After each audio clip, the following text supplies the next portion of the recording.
The Senate will come to order, and the chaplain, retired Admiral Barry Black, will lead the Senate in prayer. Chaplain.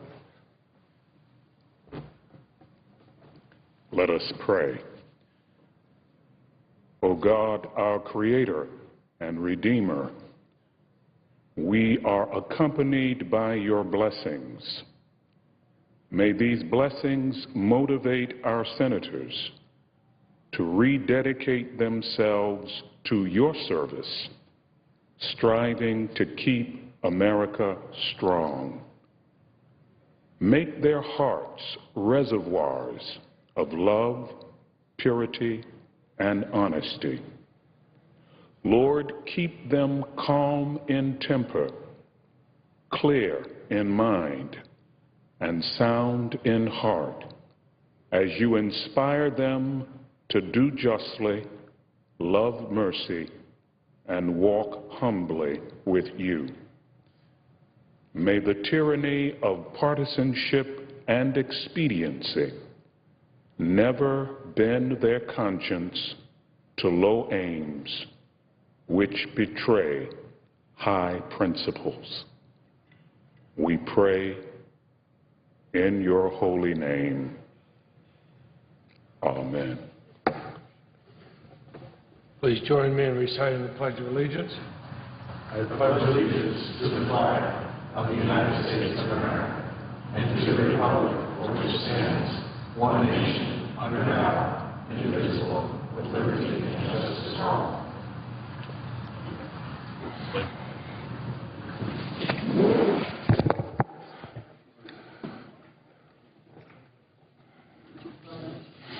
The Senator from Nevada. I now move to proceed to calendar 99, which is the Transportation Appropriations Bill. The clerk will report. Motion to proceed to calendar number 99 as 1243, a bill making appropriations for the Department of Transportation and Housing and Urban Development and so forth and for other purposes. Mr. President, following my remarks and those of the Republican leader, the time until noon will be equally divided and controlled. At noon, there will be a cloture vote on the motion to proceed to S 1243. If cloture is invoked, all post-cloture time will be yielded back, and we'll vote on adoption of the motion to proceed. We hope that will be a voice vote, and we can begin consideration of the bill immediately following the vote at noon. The Senate will recess until 12:30, recess from 12:30 to 2:15 today for our weekly caucus meetings. I ask unanimous consent that Senator Chiesa be recognized at 2:15 today for up to 15 minutes to deliver his maiden speech. Without objection, so ordered. Mr. President, so happy to see the presiding officer. You could have presided before, but I haven't been able to witness that. So very happy to have you here. We're so fortunate to have you here with your wide-ranging experience as a member of Congress. My time in the House was some of the most pleasant times of my career. I just so admire and respect the House of Representatives. And for the presiding officer to have spent almost 4 decades there indicates the people of Massachusetts will have someone here immediately that will hit the ground running, and we're very happy to have you here. You have your committee assignments, committees that you wanted, and the wide experience you've had in the areas of your choice will be a great benefit to Massachusetts and our country. Mr. President, today the Senate will begin work on the Transportation and Housing Appropriations Bill, a bipartisan measure that received 6 Republican votes coming out of the full committee. This legislation will strengthen our economy by investing in roadways, railways, airports, bridges, and others. I applaud the full committee chair, Barbara Mikulski, for her good work and being so excited about doing the appropriation bills, and longtime member of the Appropriations Committee, Chairwoman Patty Murray. She's chair of this subcommittee that we'll be working on for the next few days. I appreciate their diligence, their bipartisan work on this measure. The Transportation and Housing Appropriation Bill has always been a bipartisan bill. Mr. President, as we speak, we have 70,000 bridges in this country in need of major repairs. We have bridges in America today where school buses unload their children before going over the bridge. We have bridges that are in need of extensive repair and some that need to be replaced completely.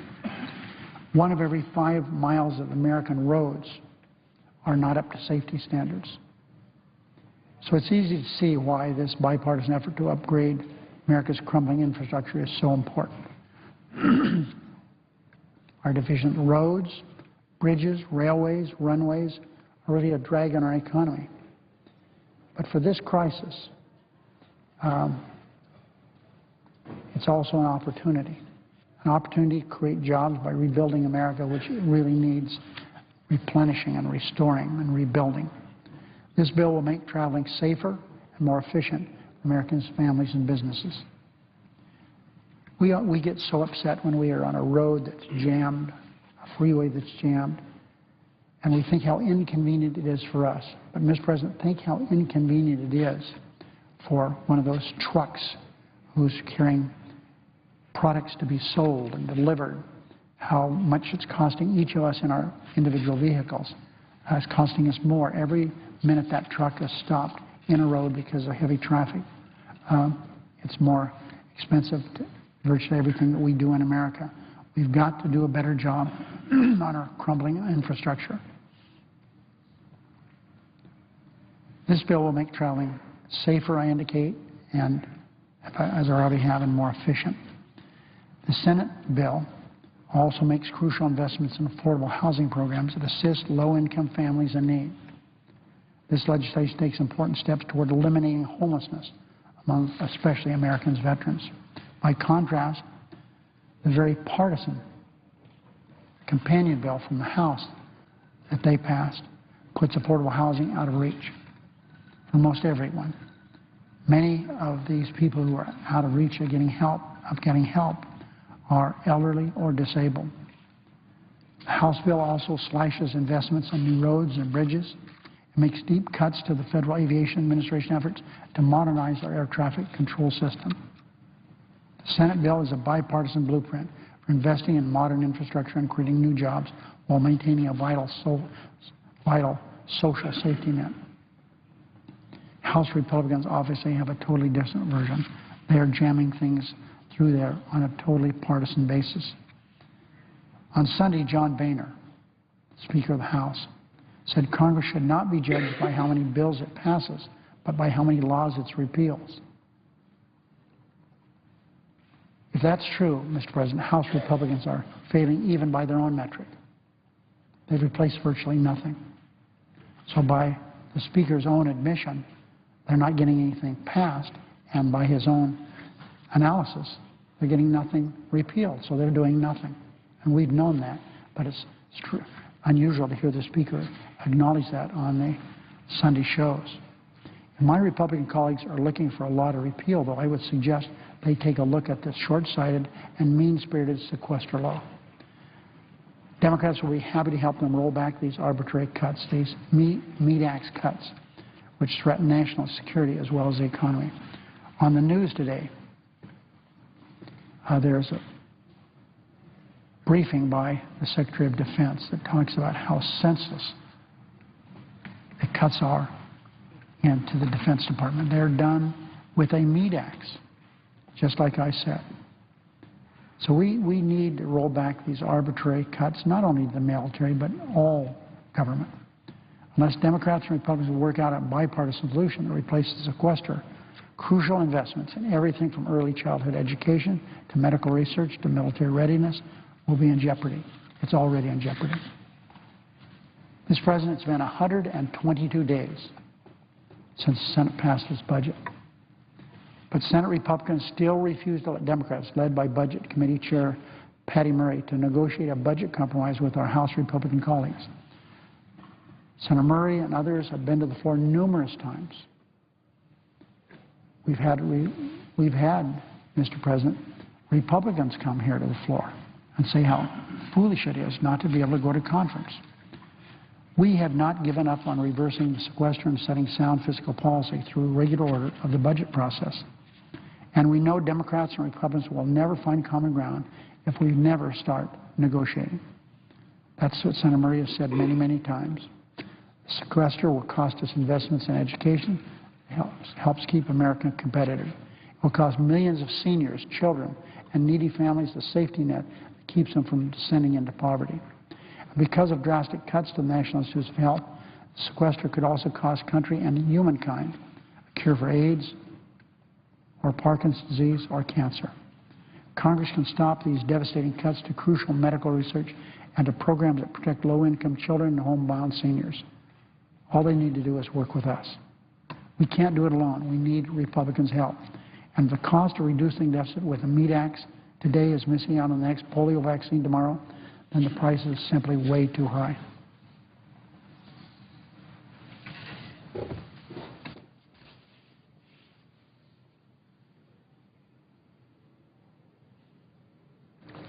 Mr. President, the Republican leader is recognized.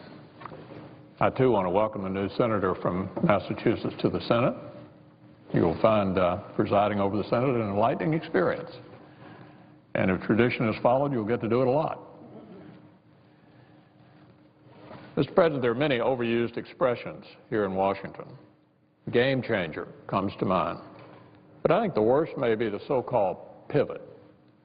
I say this not just because it's used too much to really mean anything, but also because it's a troubling frame of mind.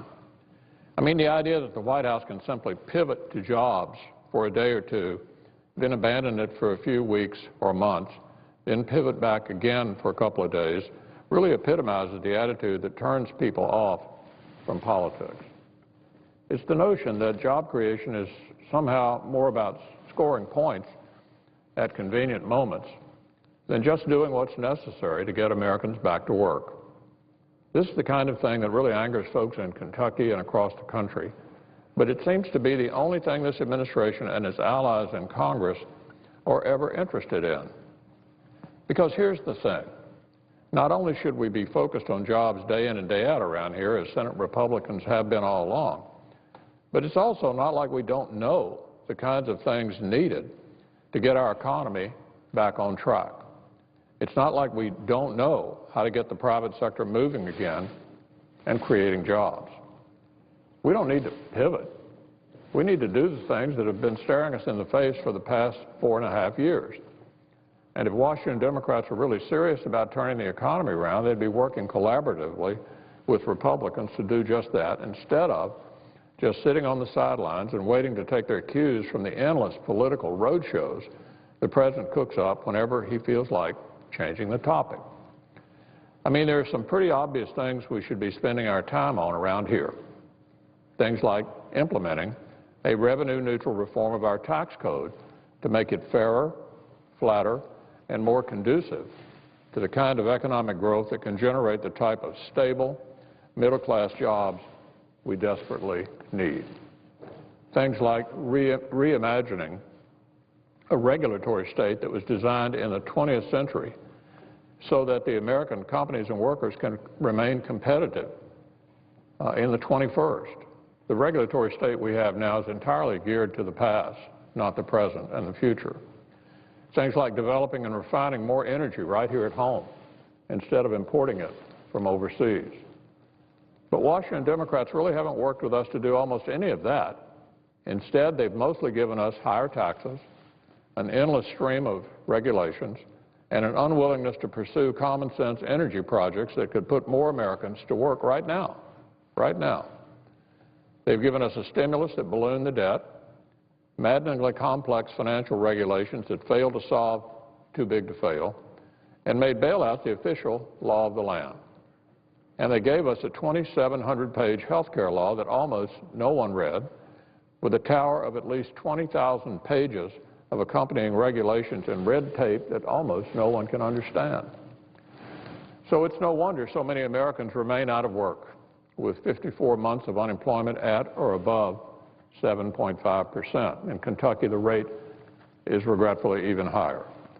Meanwhile, Washington Democrats have been pivoting back and forth, back and forth. In fact, they pivot so much these days that they often don't seem to know what to do with themselves when there's an actual policy issue to be solved, an issue where you'd assume many Republicans and Democrats would normally agree.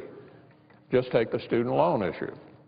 Right now, the unemployment rate for 20 to 24-year-olds is about 13%. 0.5%. For teens, it's even worse, about 24%. The youth of our country are struggling. And yet, with that backdrop, Senate Democrats still continue to fight with each other over the student loan bill 23 days past the deadlines they themselves warned us about.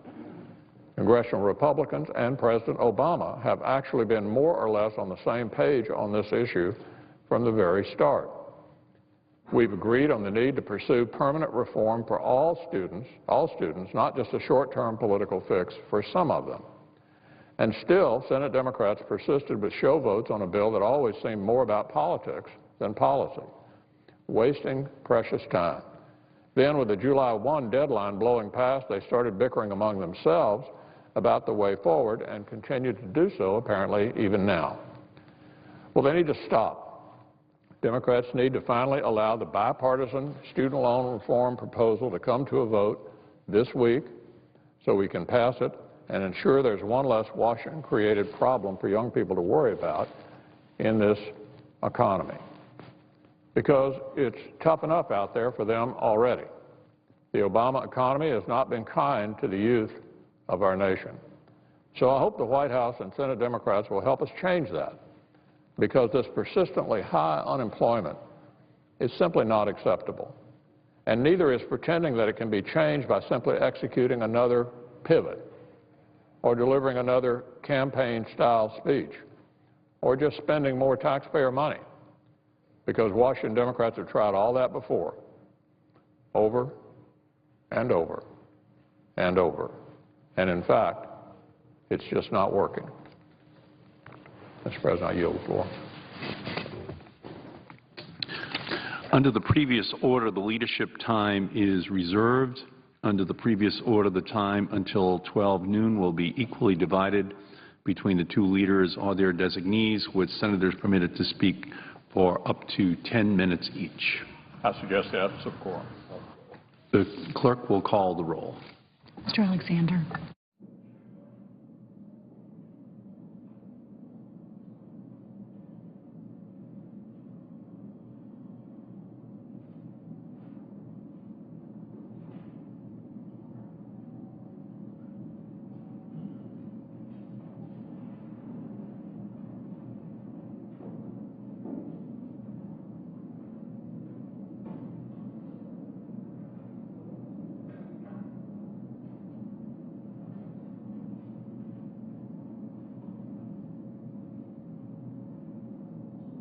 Mr. President.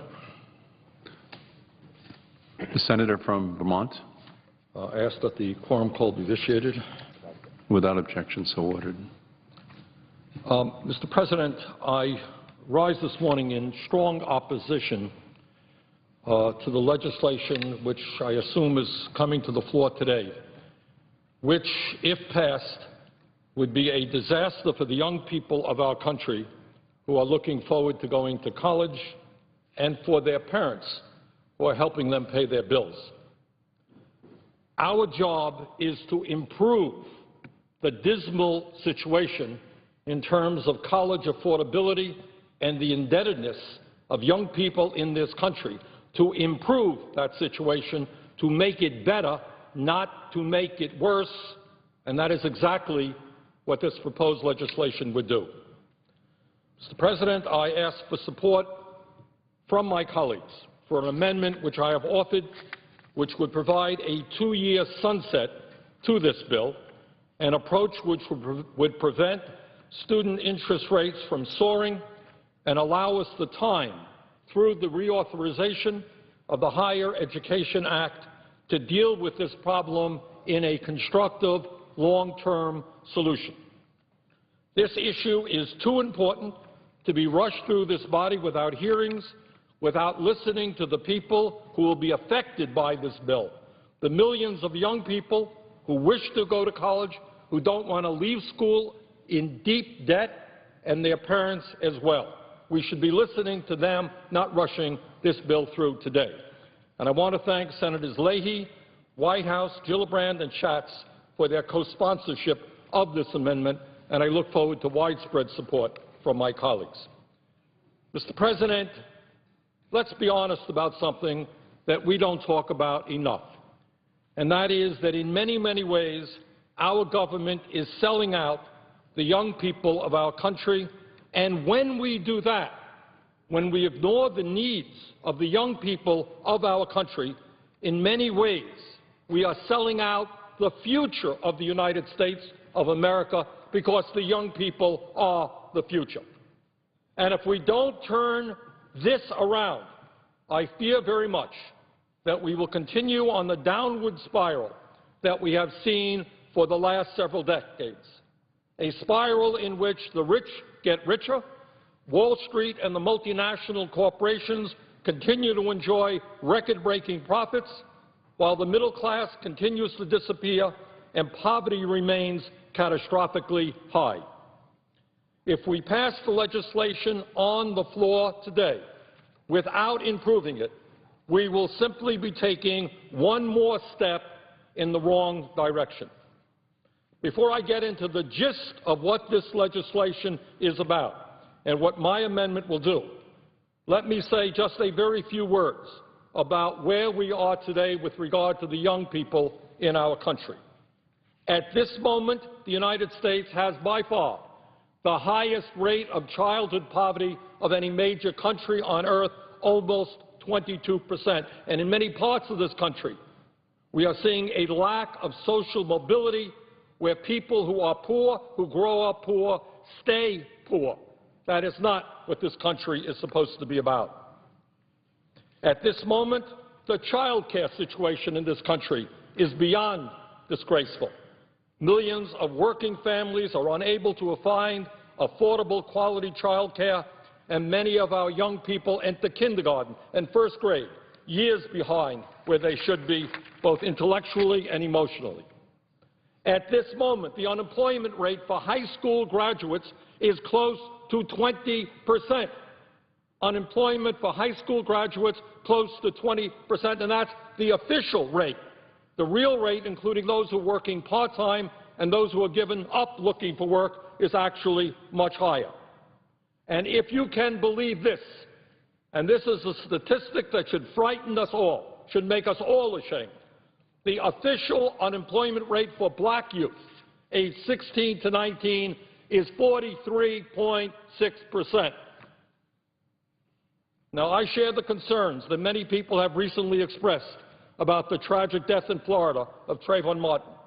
But let's not forget, there are tens of thousands of other young African-American kids all over this country worried about where they are going to go with their lives.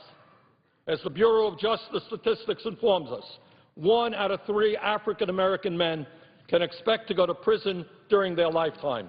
What a horrible, horrible waste of human potential. Our goal must be to see that these young people are ending up in college or in decent jobs, not in jail, not dying from drug overdoses, not involved in petty crime or self-destructive activities. And this legislation will simply make it harder for those kids and for all kids to get the higher education they need in order to succeed in life. Right now, today, hundreds of thousands of young people in this country who have the ability to go to college are looking at the cost of college, the indebtedness that they will incur, and they are saying, no, I am not going to go to college. What does that say about the future of this country? And this legislation, which over a period of years will drive interest rates even higher than they are today, will make it harder for the average kid, the working class kid, to get to college. Mr. President, all of us know that we live in a very competitive global economy. If we are going to succeed as a nation in this competitive economy, we need the best educated workforce in the world. Unfortunately, compared to the rest of the world, we are doing virtually nothing to make that happen. In June, the OECD, the Organization for Economic Cooperation and Development, released its annual snapshot on the state of education in developed nations. The report showed the United States is losing ground to other countries that have made sustained commitments in funding higher education opportunities. We are losing ground, and the legislation on the floor today, again, over a period of years, raising interest rates extremely high will make that bad situation even worse. Mr. President, the United States once led the world in college graduates. And as a result, interestingly enough, older Americans, those between age 55 and 64, still lead their peers in other nations around the world in the percentage with college degrees, which is 41%. But according to a very thoughtful report from CNN, this number over the years has flatlined. In 2008, and this is a very sad story indeed, the same percentage of Americans aged 25 to 34 and aged 55 to 64 were college graduates. In other words, in that 30-year period, we made no progress at all. And during that period, as we all know, with the explosion of technology, what we have said to our young people is, you desperately need a college education. And yet we are, in terms of percentage of our people with college degrees, exactly where we were 30 years ago. Meanwhile, other countries all over the world have significantly surpassed us in terms of the number of people in those countries who are college graduates. In fact, right now, when once we were first in the world in terms of the percentage of our people who are college graduates, today we are 15th in the world, 15th in the world. Mr. President, many people do not understand that today the United States government is making huge profits off of higher education and the loans that we are providing to our young people and to their parents. In fact, the estimate is that we will make about $184 billion in profits over the next 10 years. To my mind, making huge profits off of young people and their families who want nothing more than to fulfill the American dream of being able to go to college or graduate school and get out and earn a decent wage and make it into the middle class is obscene. We should not be profiteering off working families who are trying to send their kids to college. And yet, with the current legislation that will be on the floor, over a 10-year period, we will be making $184 billion in profit. Now, some people say, well, we have a deficit. We need to go forward with deficit reduction. This will help us to the tune of $184 billion in a 10-year period. And I say if you want to do deficit reduction, don't take it out on working families, low-income families who are struggling to send their kids to college, when 1 out of 4 major corporations in this country, many of whom make billions of dollars a year in profit, are paying zero in taxes. You want to do deficit reduction, ask those multinational corporations to start paying their fair share of taxes, not working families who are struggling. Mr. President, let us be clear about what this legislation that I expect will be on the floor shortly will do. It provides a variable interest rate. And let's look at what the CBO is telling us about where we may be going with interest rates in the coming years.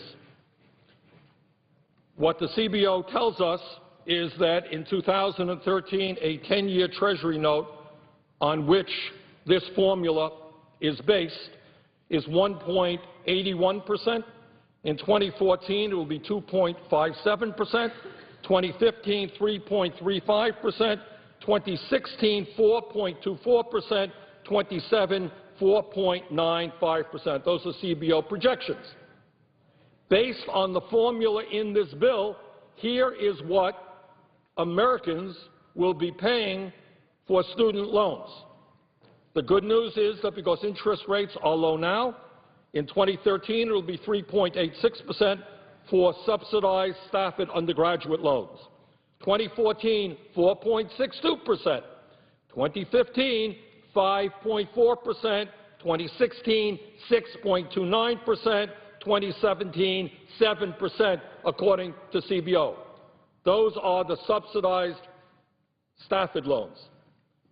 Under the graduate Stafford loans, we're going to go from 5.4%, 6.1%, 6.9%. 2016 will be at 7.8%. 2017, 8.55%. All below the cap, by the way, in the bill. Now, what about the parents who are helping their students, the PLUS loan program? 2013, it starts at 6.3%, 2014, 7%, 2015, 7.8%, 2016, 8.7%, 2017, 9.4%. In other words, people will get up here and say, well, interest rates initially will be low, because interest rates are low, but they're not telling you that in years to come, interest rates are going to go up to unsustainable levels. Now, my amendment does is say, okay, interest rates are low today. Let's take advantage of that fact and let us sunset this bill in 2 years, where we can then have interest rates that are reasonably low, not as low as I would like them, but interest rates that will not be prohibitive. And then, through the reauthorization of the Higher Education Act, let us sit down and deal with two issues. Number one, how we, on a long-term basis, provide affordable loans and scholarships and grants to the people of this country who need to advance their education. And second of all, how we deal with the entire issue of college affordability. College in the United States costs much, much more than it does in virtually every other country on earth. So, Mr. President, where we are today is that we have over $1 trillion in debt in terms of college loans. College loans have tripled since 2004. Young people are graduating college $27,000 in debt. That's average, some more. I talked to dentists who went to dental school, over $200,000 in debt from their dental school bills. So we have a crisis right now. And it is a crisis which not only impacts the lives of millions of people and their families in our country, it impacts our whole nation economically in terms of whether or not we are going to have a well-educated workforce to compete in the global economy. The legislation that is on the floor today only makes a bad situation worse. The result of it will be more student debt than we currently have. The result of that legislation will be more young people who look out and say, no, you know what, I don't want to get out of college $50,000 in debt. I'm not going to go to college. And I guess I'm never going to make it into the middle class.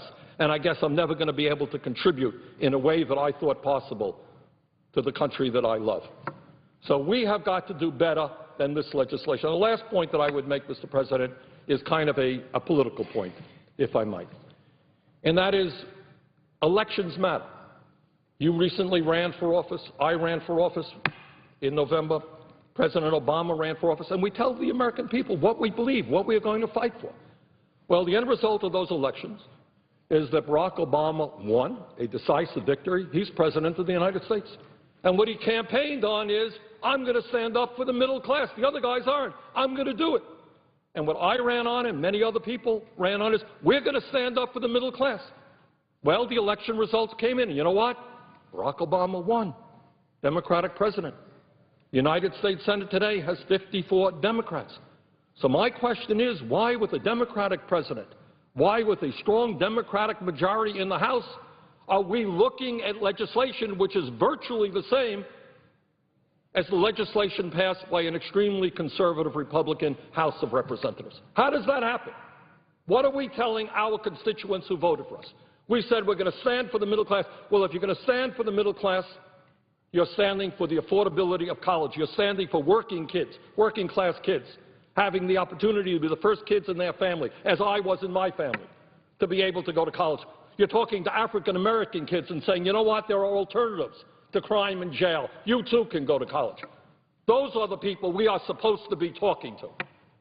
And yet I fear very much that the legislation that is coming to the floor today will not do that. In fact, it will make people say, What's the difference? What's the difference between the House and the Senate? So I ask for support of my amendment. It will give us the time to come up with a long-term solution to a very, very serious problem. And with that, Mr. President, I would yield the floor.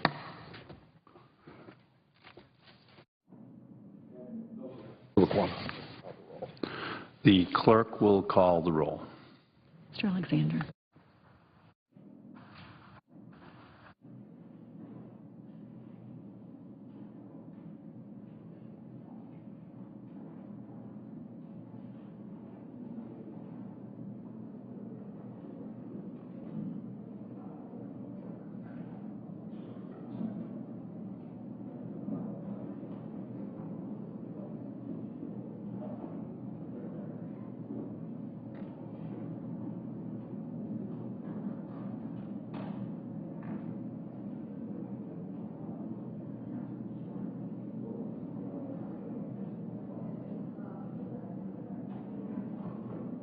Mr. President,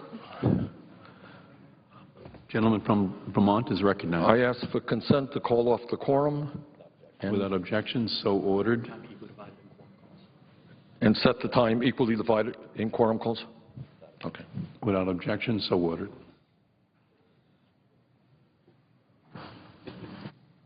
That's the quorum.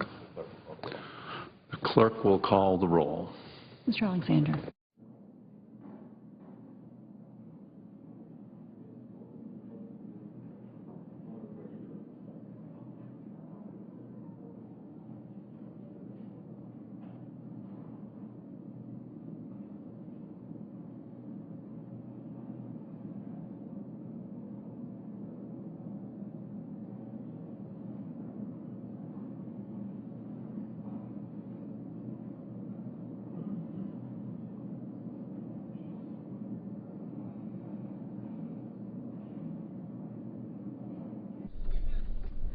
While the Senate remains in a quorum call, Federal Trade Commissioner Edith Ramirez was among a panel of witnesses at a Senate hearing on prescription drug patents. A Senate Judiciary Subcommittee spent the morning looking into what's called pay-for-delay deals.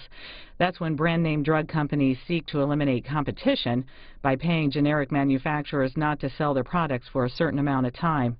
This is live coverage. Better Fair Generics Act, our bill would do is fairly simple. It provides subsequent filers with an exclusivity period if the first filer relinquishes that privilege in a pay-for-delay deal. Making this change to the law will diminish the incentive for patent holders to enter into these pay-for-delay agreements in the first place, and fewer pay-for-delay deals will result in more prescription drugs on the market, which in turn will drive down prices. Chairwoman Ramirez, the FTC reported that in fiscal year 2012 there were 40, as we've heard, 40 pay-for-delay settlement agreements. That's a record high. In your view, what accounts for the increase in these deals, and do you anticipate that they will remain prevalent in coming years unless Congress and the FTC acts? I think there are two main reasons why we've seen a steady rise in these types of settlements over the years.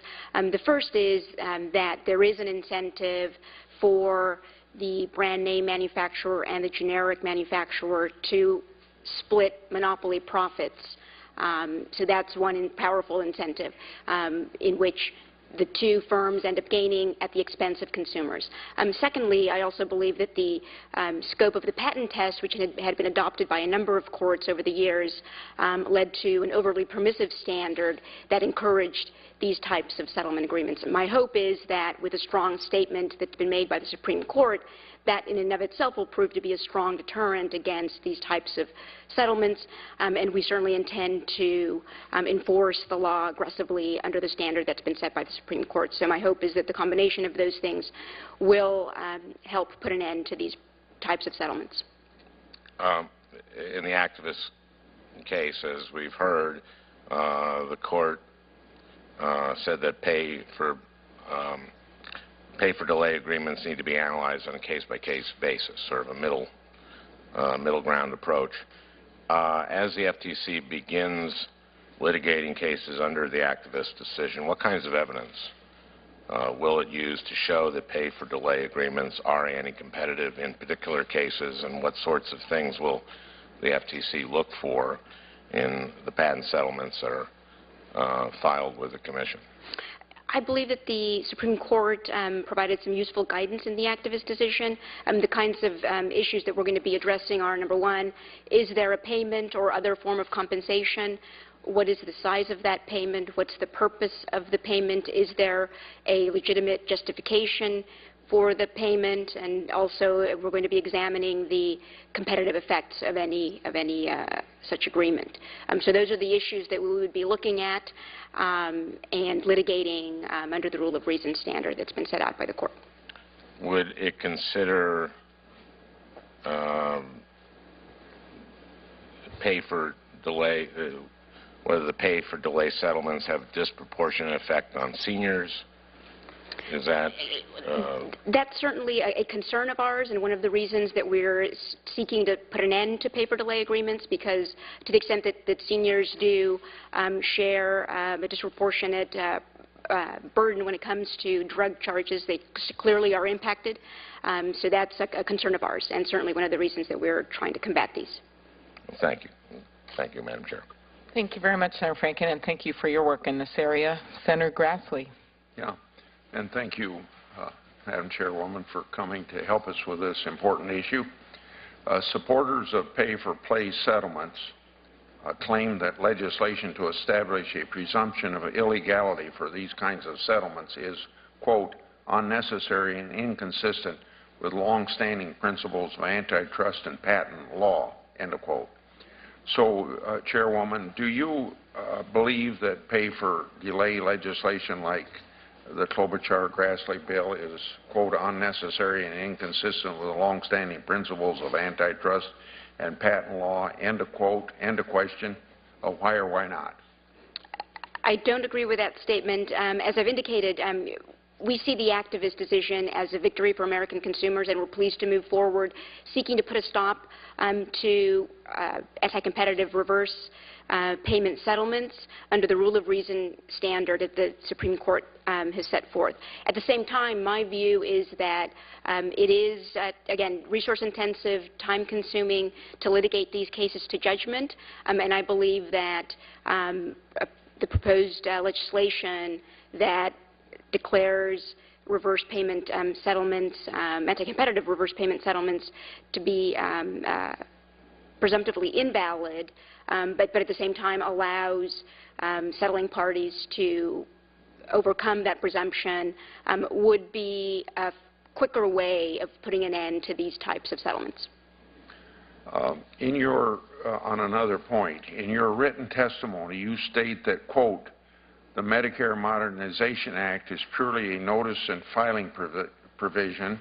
Alone, it does not grant the agencies the power to delay or block settlements. With the activist decision, the MMA's filing requirement is more likely to serve its intended purpose of preventing anti-competitive agreements from escaping antitrust scrutiny, end of quote. As you probably know, I worked hard to make sure that this notice and filing provision was included in that legislation. We wanted to deter drug companies from entering into anti-competitive pay-for-delay settlements and also empower the FTC with the knowledge of when these kinds of problematic settlements could be occurring. So, Madam Chairwoman, with the statement from your written testimony that I just quoted, are you saying that the MMA filing and notice requirement is not a sufficient enough deterrent to anti-competitive behavior? And before you answer, if so, are there any improvements to this provision that you would suggest? Are you suggesting that we consider giving the FTC Commission greater ability to block or delay settlements that are seen to be potentially abusive? Let me simply clarify that the statement that you quoted from the written testimony merely states that the MMA provisions under which pharmaceutical companies are required to file settlements with the antitrust agencies didn't alter the substantive antitrust standards. It's an important provision, and it allows us to actually see what firms are doing when we review these agreements. So it's an absolutely important provision, and our point was merely that now that we have the activist decision, we are going to be in a position to more effectively combat those settlements that we believe to be anti-competitive. So then there doesn't need to be any changes in MMA from your point of view? Not with respect to that that you're quoting. That's correct. Okay. Given the rate at which pay-for-delay settlements have increased, what do you think is the best approach to address the problem? How does FTC plan to move forward with respect to the Supreme Court's decision in that case? And are there any FTC policies that you believe need to be changed in response to the Court's ruling? I believe that the Supreme Court itself has sent a very strong message to industry, indicating, again, that these settlements are subject to antitrust scrutiny. We intend to vigorously apply the standard that has been set forth by the Supreme Court, and as I mentioned, that will include litigating, and my aim is to prevail in the two pending lawsuits that the FTC has involving pay-for-delay settlements. And in addition, we're going to be reviewing settlements that have been previously filed with us pursuant to the MMA, reviewing them in light of the activist decision, also trying to be as vigilant as possible when it comes to the filing of new agreements, submitting amicus briefs where appropriate in connection with private lawsuits. So we intend to be very active in this area, and we believe that the combination of our enforcement and other efforts, along with a strong message that's been sent by the Supreme Court, my hope is that that will end up being a deterrent and hopefully putting an end to these types of anti-competitive agreements. You might be aware, or you might not be aware, that I work closely with the FTC and Chairman Leibowitz on this issue.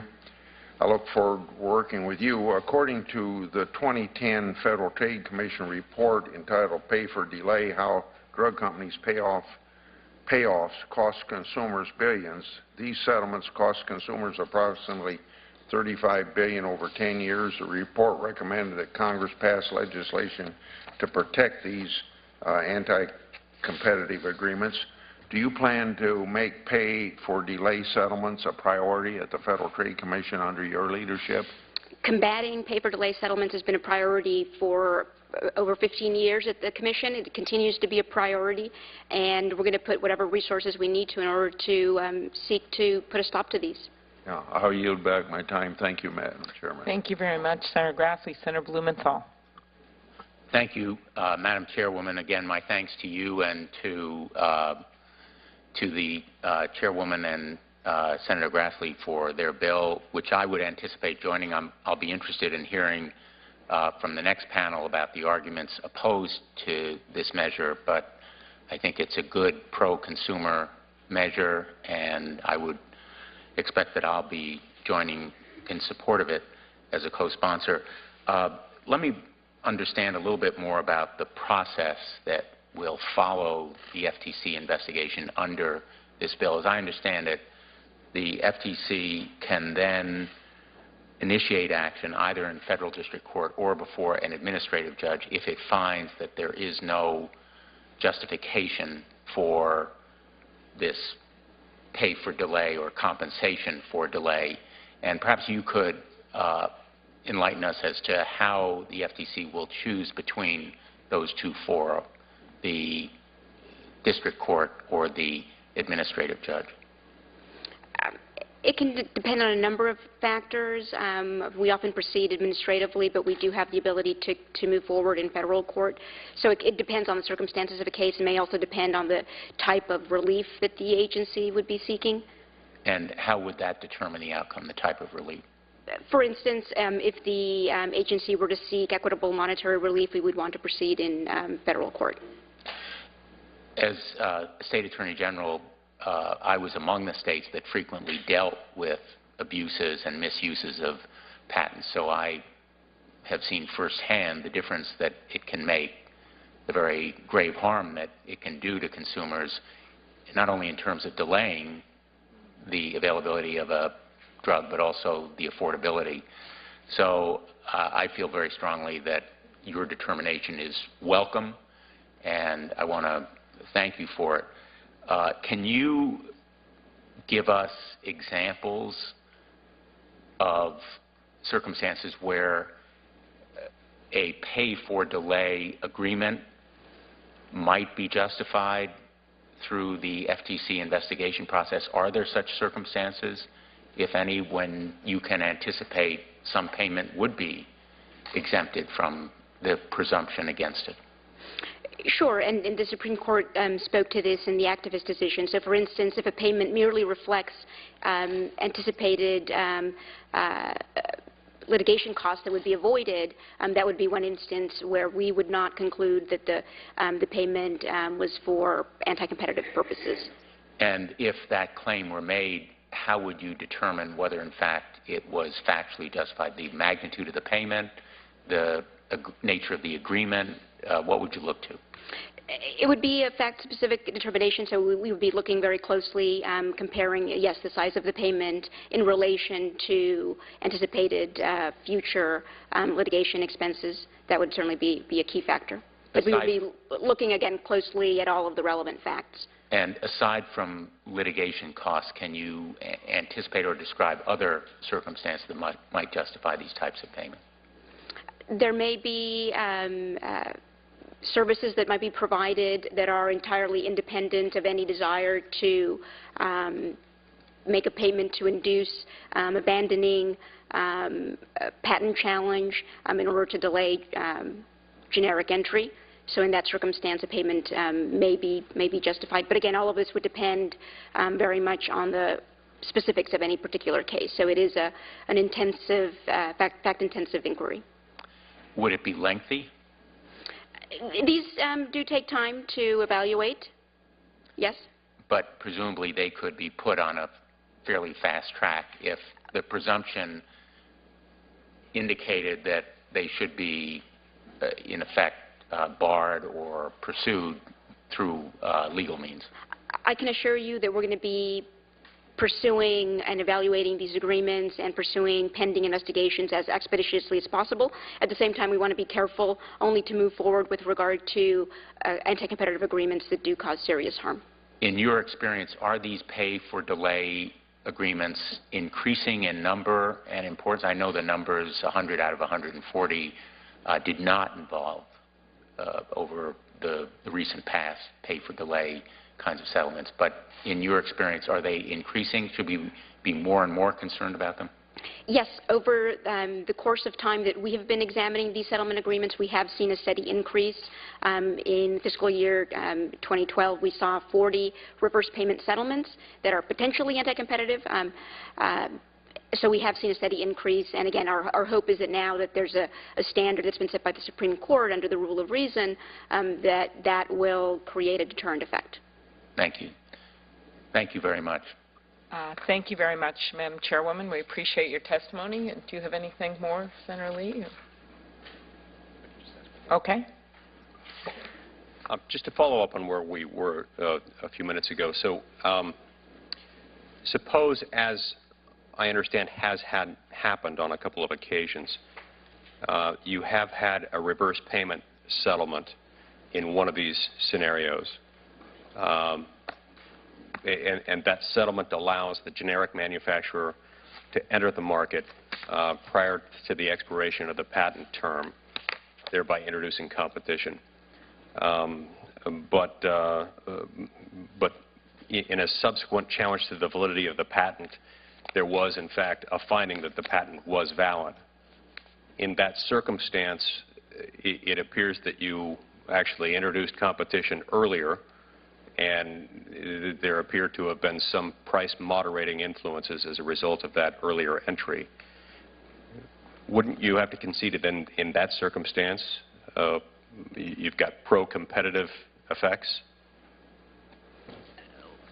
When a brand name manufacturer has a strong patent, it's likely to prevail in litigation.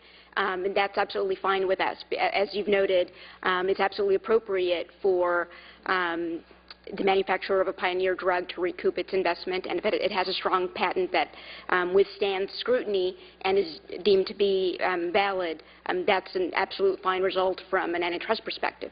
The concern that we have, again, is evaluating agreements from the time that they're entered into, whether the objective is, in fact, to eliminate the risk of competition and induce a generic patent challenger to abandon the patent challenge when we don't know what the outcome would have been, and to agree to a delayed rollout of a generic product. So that's what the concern is. Okay, and again, is it your position that the rule of reason analysis is itself inadequate to the degree that it makes this legislation necessary? I don't believe the rule of reason standard is inadequate. My point in backing the proposed legislation is simply to say that in my view, because of the significant concern that these types of agreements raise, in my view, it would be appropriate to have a presumption which can then be rebutted, because it would create greater clarity and it would create more of a deterrent effect and would help the agency more quickly eliminate anti-competitive reverse payment settlements. Okay. Thank you. Thank you very much. And I would just note again for the record, when you have a CEO talking about the fact that we were, quote, able to get 6 more years of patent protection, that's $4 billion in sales that nobody expected. To me, when you look at the numbers and the change since those circuit court decisions, this is more than just about some patent litigation. This was about a deliberate effort to delay these drugs onto the market to increase profits on the backs of consumers. And that's why we are trying to do something that's reasonable, that will still not upset the market with innovation, which I don't think it will in any way, and we're focused on this very narrow category, which I know the FTC has been focused on, of these pay-for-delay deals. Narrow as it may be in a litigation standpoint, it's not narrow for the consumers that have been having to foot the bill. So thank you very much, Madam Chairwoman. And now we'll bring up our second panel. Thank you.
All right, I'd like to introduce the distinguished witnesses on our somewhat large second panel. And we'll start with Mr. Robert Ramasco. He is the president of AARP. Before becoming president, he served as board secretary and treasurer and chairs the organization's Audit and Finance Committee. Mr. Ramasco was previously the president and chief executive officer at JCPenney Direct Marketing Services. Next, we have Ms. Diane Beery. She is a partner at Arnold & Porter, working with the firm's healthcare and antitrust practice groups. She's also worked for the Pharmaceutical Research and Manufacturers of America as their executive vice president and general counsel. Next, we have Mr. Michael Carrier, that I believe Senator Franken referred to, is a professor at the Rutgers University School of Law and a leading authority in antitrust, copyright, and patent law. He is a member of the Board of Advisors at the American Antitrust Institute and a past chair of the Executive Committee of the Antitrust and Economic Regulations section of the Association of American Law. Next, we have Mr. Jonathan Orszag. I know your brother, and I was at his wedding. Is a senior, I assume you were there? So was I. Okay, that's good. I was a little nervous to ask that, but I'm glad you were there. That's a good thing.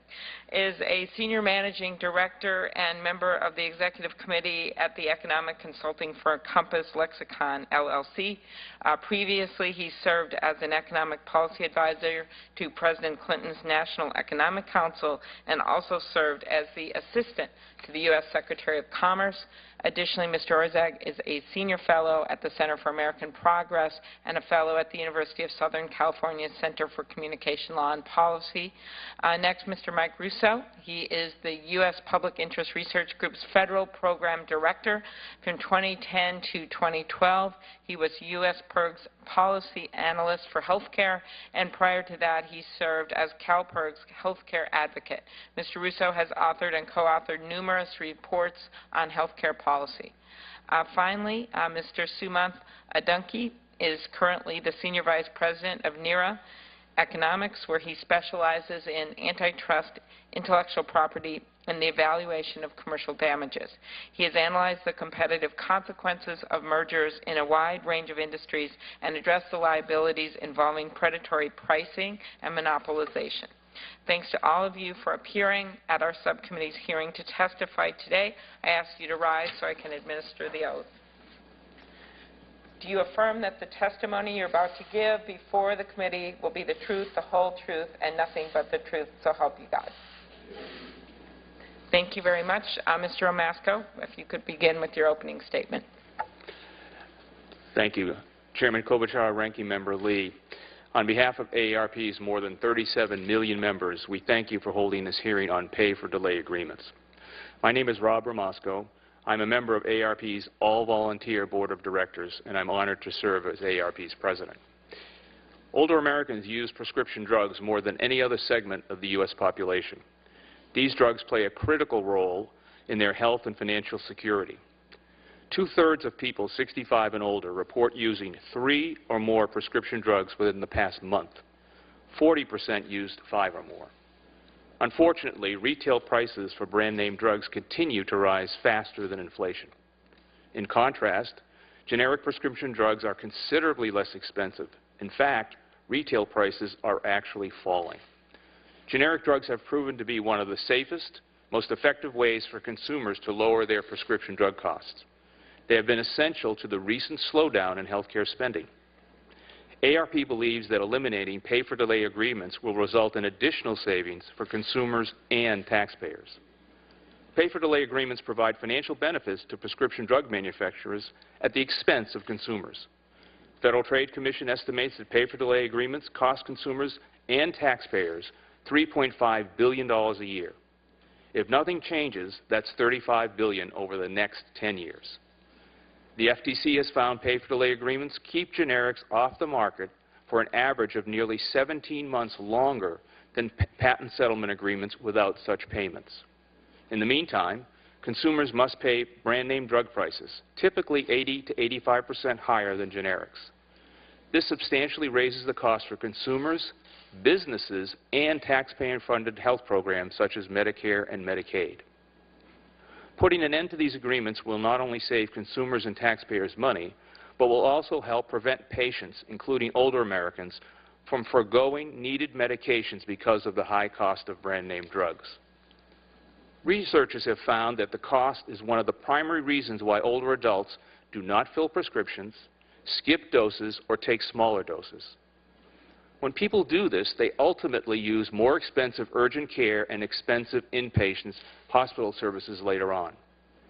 This results in extra health care costs estimated to be as much as $290 billion each and every year, not to mention the toll on the individual's health and lives. Unfortunately, pay-for-delay agreements are increasing. Given the pharmaceutical industry faces an unprecedented number of patent expirations, this trend will continue and is likely to accelerate. Several of the top 10 leading medicines, including Nexium, Celebrex, and Crestor, are set to lose patent protections over the next few years. A recent report by AARP's Public Policy Institute examined events as the popular anti-cholesterol drug Lipitor first faced generic contribution, including a reported pay-for-delay agreement. The report found that the retail price of Lipitor increased by 17.5% in 2011. Lipitor is raising its price while the alleged pay-for-delay agreement was in place. The average annual retail price of Lipitor increased by roughly $300 between 2010 and 2011. I hear from our members just how punishing brand-name drugs prices can be. John Charles from Greenwood, Indiana, is one example. A longtime Lipitor user, he was paying $70 out of pocket for a 3-month supply. Now with the generic, he only pays $15 for that same 3-month supply. This may not sound like much, but to John and for millions of older Americans, particularly those on fixed incomes, this reduction made, in his words, a dramatic difference. ARP has filed a friend of the court brief in the recent Supreme Court challenge on pay-for-delay. We supported the FTC's argument that pay-for-delay agreements are anti-competitive. The Supreme Court decision represents a major step forward with more antitrust claims against pay-for-delay likely to go to court and receive the scrutiny they deserve. However, experts generally agree that pay-for-delay agreements, while now more legally risky, will continue unless Congress intervenes. We believe legislative solution is needed to eliminate these agreements and save money for consumers, businesses, and taxpayers. We urge Congress to take action on Senate Bill 214, the Preserve Access to Affordable Generic Acts, a bipartisan bill sponsored by Senator Klobuchar and Grassley. The CBO, as we know, expects this legislation would accelerate the availability of generic drugs and save $4.7 billion over 10 years. We're also a strong supporter of another bipartisan bill, Senate Bill 504, the Fair and Immediate Release of Generics Act, sponsored by Senators Franken and Vitter. The CBO estimate of savings for that is $3.8 billion over 10 years. We are committed to working to further lower the cost of prescription drugs through the enactment of responsible changes that improves access and reduces costs for consumer, businesses, and Medicare and Medicaid. We look forward